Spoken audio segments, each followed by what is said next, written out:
President Trump's deportation plans are impacting the jail system, including here in North Dakota. Elizabeth Shores tells us how the Burleigh Morton Detention Center is housing more ICE detainees after they are arrested.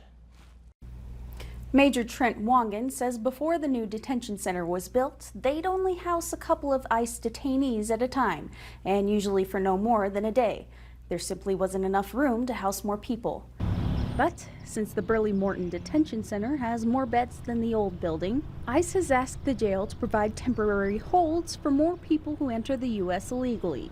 And in some cases, they're housing them for weeks. Until the last few months, the ICE usage had been very low, but that has increased.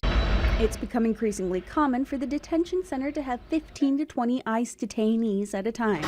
And Wangan says that increase has coincided with the Trump administration's push for more immigration enforcement. They're being apprehended in the Midwest. They're being housed here temporarily till they move to the next facility. Wangan says the detention center agreed to house more detainees because they have the space for them, and it's a way for the jail to generate more income.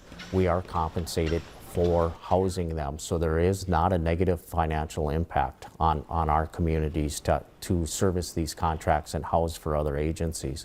It's actually becomes beneficial because if we have empty beds with no inmates in them, it increases our daily cost. If we fill some of those beds with contract inmates, it actually helps compensate and pay for our fixed costs, which then ultimately makes it a cheaper facility to operate for the expense to our local taxpayers. Wangan says ultimately it comes down to the agency's main goal. And we're always looking at public safety, and if we can help other agencies out, we're always willing to, and ICE is one of those agencies.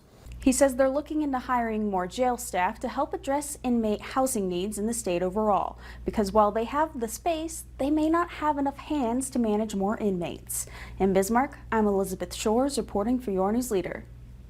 Well, ICE isn't the only agency the detention center works with to house inmates. They also work with the U.S. Marshals, smaller detention centers, and the Department of Corrections.